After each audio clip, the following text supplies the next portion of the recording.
October 15th, 1961. FBI Special Agent Robert Chen sat in his sedan across from 409 Lenox Avenue, watching the same window he'd been watching for 557 days. The ashtray overflowed with cigarette butts. Coffee stains mapped his dashboard like territories of obsession. In 18 months, Chen had documented every person who entered that building, photographed every license plate, recorded every conversation his wiretaps could catch. Tonight, finally, he had enough evidence to destroy Bumpy Johnson. The irony was suffocating. Chen had become so focused on his target that he'd forgotten the first rule of surveillance. Assume your target knows you're there. In his sedan, surrounded by files and photographs, Chen felt like a hunter. But hunters can become prey when they forget they're not the only predators in the forest. What Agent Chen didn't know was that for the past 47 days, Bumpy Johnson had been watching him back. To understand what happened in that building on October 15th, you need to understand who Robert Chen was before he became the FBI's most decorated failure. Chen was a second-generation Chinese-American from San Francisco, Harvard Law graduate, recruited by J. Edgar Hoover personally in 1957. Hoover had a theory. Organized crime was evolving, becoming more sophisticated. He needed agents who could think like criminals, not just chase them. Chen's recruitment hadn't been accidental. Hoover had studied his psychology profile extensively. Chen was the son of immigrants who'd built a successful import business from nothing. He understood patience, strategy, and the kind of quiet determination that outlasts flashier opponents. His Harvard professors described him as intellectually aggressive but emotionally disciplined. Exactly what Hoover needed for long-term undercover operations. But there was something else about Chen that Hoover particularly valued. He was invisible in ways white agents could never be. In 1950s America, people saw what they expected to see. A well-dressed Asian man taking notes in a Harlem diner wasn't a federal agent. He was just another immigrant trying to understand American culture. Chen could disappear in plain sight. Chen wasn't just smart. He was patient, methodical, invisible. Everything Hoover wanted in his war against the American underworld. But what Hoover didn't account for was Chen's capacity for moral complexity. Growing up between two cultures had taught Chen that truth often lived in the spaces between official narratives. Chen's first assignment was simple. Bring down Bumpy Johnson, the untouchable king of Harlem. The Bureau had tried everything. Raids, informants, tax evasion charges. Nothing stuck. Bumpy was too careful, too connected, too respected in his community. He paid his taxes, donated to churches, kept violence to a minimum. On paper he looked like a businessman. But J. Edgar Hoover knew better. Bumpy Johnson was the keystone that held Harlem's underworld together. Remove him, and the entire structure would collapse. Chen's approach was different. Instead of looking for crimes, he looked for patterns. Instead of chasing dramatic busts, he built psychological profiles. For 18 months, he studied Bumpy Johnson like a scientist studying a rare specimen. He learned that Bumpy visited his barber every Wednesday at 2 p.m., that he ate dinner at Small's Paradise every Friday with the same group of men, that he personally collected rent from 3 buildings on 125th Street on the 1st of every month. The level of detail Chen accumulated was obsessive. He knew that Bumpy preferred his shoes shined by Jimmy at 11/16th, and Lenox always tipped exactly 50 cents, and never let anyone else touch his footwear. He knew that Bumpy's wife, May, bought groceries at 3 different stores, meat from Morrison's, vegetables from the Puerto Rican market on 125th, and bread from the Jewish bakery on 11/19th. He knew that every second Tuesday, Bumpy played chess with an elderly man named Professor Williams in Marcus Garvey Park, games that lasted exactly 90 minutes and always ended with Bumpy buying ice cream from a nearby vendor. These weren't criminal activities. They were the rhythms of a life. But Chen believed that understanding the man would eventually reveal the criminal. What he didn't realize was that the closer he looked, the more complex the picture became. But what Chen discovered in month 14 changed everything. Bumpy Johnson wasn't just running numbers and policy banks. He was operating a shadow government in Harlem. When the police wouldn't respond to break-ins in black neighborhoods, Bumpy's men did. When landlords tried to evict families during winter, Bumpy paid their rent. When teenage boys started selling drugs near elementary schools, they disappeared, not violently, but they found themselves with construction jobs in New Jersey, far from the temptation of easy money. The scope of this parallel system astounded Chen. Bumpy maintained relationships with judges, city councilmen, union leaders, and business owners throughout Manhattan. But more than that, He'd created something that functioned better than the official government when it came to serving Harlem's needs. Chen documented 47 separate instances where Bumpy's intervention had solved problems that legitimate authorities had ignored or bungled. There was Mrs. Patterson, whose son had been beaten by police for looking suspicious while walking home from his job at the post office. The official complaint went nowhere, but 2 weeks later, those officers were transferred to parking meter duty in Queens. There was the Rodriguez family, whose grocery store was being extorted by local thugs. Police said they couldn't do anything without witnesses. The extortion stopped overnight, and the thugs opened a car wash in the Bronx. Chen realized that arresting Bumpy Johnson wouldn't just take down a criminal, it would remove the only thing standing between Harlem and chaos. The legitimate government had abandoned this community. Bumpy had, but Chen had his orders, and after 18 months of surveillance, he finally had what he needed. Financial records proving Bumpy's ownership of 6 illegal gambling operations, wiretap recordings of him ordering territorial enforcement, testimony from 3 former associates, willing to confirm his leadership role in what the FBI classified as Negro organized crime activities. October 15th was chosen carefully. Friday night, when Bumpy would be at Small's Paradise until midnight, giving Chen time to search his office without interruption. The plan was flawless. Plant surveillance devices, photograph documents, gather final evidence for the grand jury. Chen had backup teams positioned at every exit. By morning he would have enough evidence to guarantee conviction. At 11:47 p.m., Chen picked the lock on the rear entrance of 409 Lenox Avenue. His heart was racing, but his hands were steady. 18 months of preparation had led to this moment. He climbed 2 flights of stairs, following building plans he'd memorized. Bumpy's office was behind a door marked Empire Cleaning Services, a legitimate front business that actually employed 23 people and provided janitorial services to half of Harlem. Chen opened the office door and stepped inside. His flashlight revealed a surprisingly modest space. A wooden desk, 2 filing cabinets, a safe in the corner, family photos on the wall, no weapons visible, no stacks of money, nothing that screamed criminal empire. This could have been any small business owner's office. That's when the lights came on. Agent Chen, the voice came from behind the desk. Bumpy Johnson sat in a leather chair that had been hidden in the shadows, wearing a perfectly pressed gray suit, despite the late hour. "I've been expecting you." Chen's hand moved toward his service weapon, but Bumpy held up a finger. "Before you do something we'll both regret, look around this room. Tell me what you see."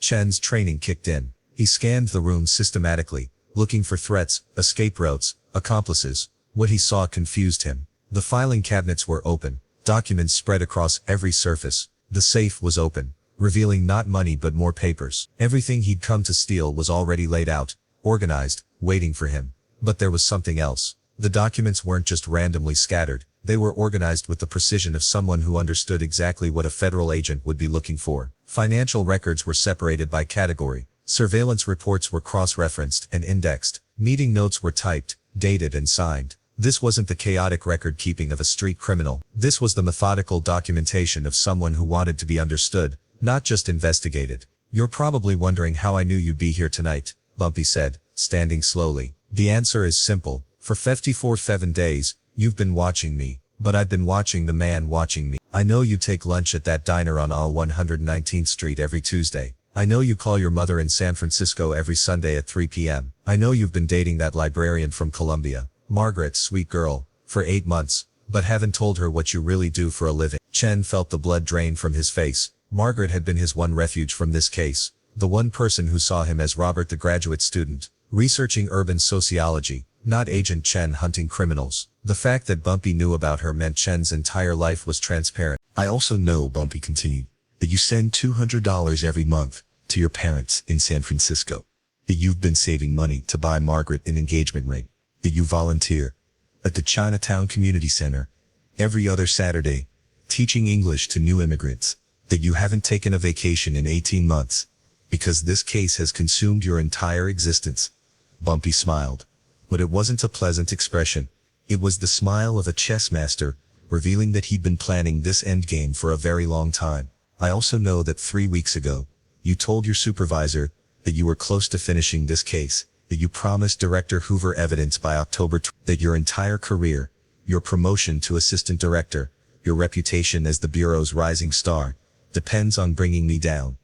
Bumpy walked around the desk, moving with the careful dignity of a man who'd learned to command respect through presence rather than intimidation. The question is, now that we both know why you're here, what do we do about it? Chen's mouth was dry. This wasn't how these situations were supposed to unfold. Criminals ran when they saw federal agents. They lawyers up. They claimed innocence. They didn't sit calmly in dark offices, demonstrating that they knew more about the agent than the agent knew about them. Here's what I propose, Bumpy continued. I'm going to give you 3 choices, 3 different ways this night can end. You pick the one you can live with. I don't negotiate with criminals, Chen managed to say. I'm not a criminal tonight, Bumpy replied. Tonight I'm a businessman, offering a federal agent 3 different solutions to the same problem. The problem being, you need evidence to save your career, and I need to continue protecting this neighborhood. Bumpy pointed to the documents spread across his desk. Choice number 1.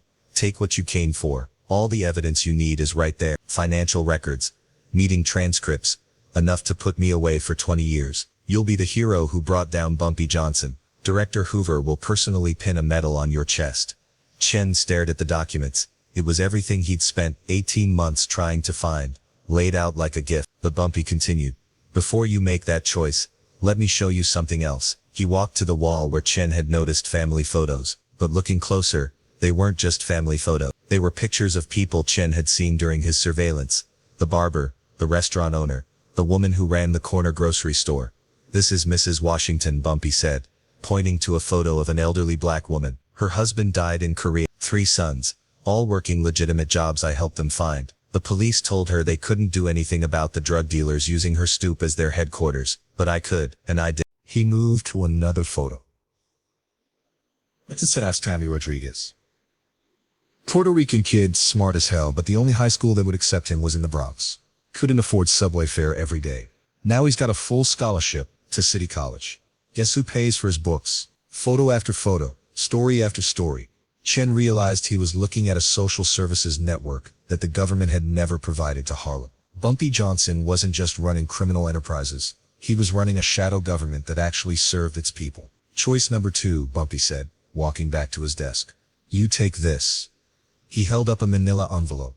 Inside are photographs and documentation proving that Detective Ray Morrison of the 32nd Precinct has been running his own protection racket in Harlem for 6 years. Taking money from real criminals, drug dealers, pimps, loan sharks. The people who actually hurt this community. Morrison's got enough evidence against him to put him away for 30 years. Chen knew Morrison's name. He was one of the NYPD's most decorated officers, slated for promotion to captain. You bring down Morrison instead of me, Bumpy continued. And you still get your promotion, still get your headlines, still prove to J. Edgar Hoover that you can bring down corruption in New York. The only difference is, you'll be destroying someone who actually deserves it. Chen felt his worldview shifting. He'd spent 18 months building a case against a man he now realized might be the only thing keeping Harlem from falling apart. What's the third choice? Chen asked quietly. Bumpy smiled for the first time that night, and this time it seemed genuine. Choice number 3 is the hardest one. You walk away. No arrests, no evidence, no promotion. You go back to Edgar Hoover and tell him that after 18 months of investigation, you found no prosecutable evidence against Bumpy Johnson. That would end my career. It would end your career as you know it, Bumpy agreed. But it might start a better one. See, I've been watching you for 57 days, Agent. I know you're not like the other federal agents who come through Harlem. You actually care about justice, not just statistics. You see people, not just cases. Bumpy opened his desk drawer and pulled out a business card. Chen could see it was expensive cardstock, embossed lettering. There's a law firm in Midtown. Criminal defense, civil rights, pro bono work for people who can't afford justice. They've been looking for an associate with federal experience. Someone who understands how the system really works. Chen took the card. Harrison Chen, an associate. He looked up sharply. Chen, your name's already on the door, Bumpy said. Has been for 3 months. I've been planning this conversation for a long time, Agent Chen. Waiting to see what kind of man you really are. The office was dead silent, except for the sound of Chen's heart beating. Outside, Harlem slept, unaware that the fate of its protector hung in the balance of one federal agent's conscience. Why? Chen asked. Why give me these choices? Why not just disappear? You had to know I was close. Because, Bumpy said, sitting back down behind his desk, real power isn't about avoiding consequences. It's about creating circumstances where the right thing becomes the obvious thing. For 18 months you've been trying to destroy me, Tonight I'm giving you the chance to save yourself. Chen looked at the three options laid out before him. Destroy a man who might be a hero, destroy a man who was definitely a villain, or destroy his own career to protect something bigger than himself. How long do I have to decide? Until sunrise, Bumpy said. After that, the choice gets made for both of us. Chen spent the next 4 hours in that office, reading through documents, asking questions, understanding for the first time what he'd really been investigating. Bumpy answered every question honestly, explained every operation, revealed the complete scope of his activities. Some of it was illegal, no question about that, but all of it served a purpose that the legitimate government had abandoned. At 5:23 a.m., as the first light of dawn crept through the office windows, Agent Robert Chen made his choice. 3 days later, Detective Ray Morrison was arrested on federal corruption charges. The evidence was overwhelming. The case was airtight, and Edgar Hoover personally commended Agent Chen for his innovative investigative techniques and unwavering commitment to justice. Chen got his promotion. Morrison got 25 years in federal prison, and Bumpy Johnson remained in Harlem, continuing to provide services that no government agency would. But the story doesn't end there. 6 months later, Agent Robert Chen submitted his resignation from the FBI. His supervisor was confused. Chen was being fast-tracked for assistant director. Why would he throw it all away? Chen's explanation was simple. He'd found a better way to serve justice. The law firm of Harrison, Chen and Associates specialized in civil rights cases, criminal defense for the underprivileged, and fighting systemic corruption. Their first major case was defending a group of Harlem business owners against discriminatory police harassment. Their investigator, a man who understood both sides of the law, was extraordinarily effective at finding evidence of official misconduct. Agent Chen and Bumpy Johnson never spoke again after that night in October 9, but they didn't need to. They both understood that sometimes justice requires making choices that don't appear in any law enforcement manual. Robert Chen went on to become one of New York's most respected civil rights attorneys. He never spoke publicly about the night that changed his career, but those who knew him well noticed that he had an unusual understanding of how power really worked in places the government couldn't reach. And Bumpy Johnson continued to run Harlem, exactly as he had before, protecting his community, serving justice in ways that badge and courts could not, and proving that sometimes the most dangerous criminals are the ones who force good men to choose between their careers and their conscience. The night Bumpy Johnson made an FBI agent choose his own punishment wasn't about crime and law enforcement. It was about recognizing that justice comes in many forms, and sometimes the most moral choice is the one that destroys everything you've worked for in service of something more important than personal success.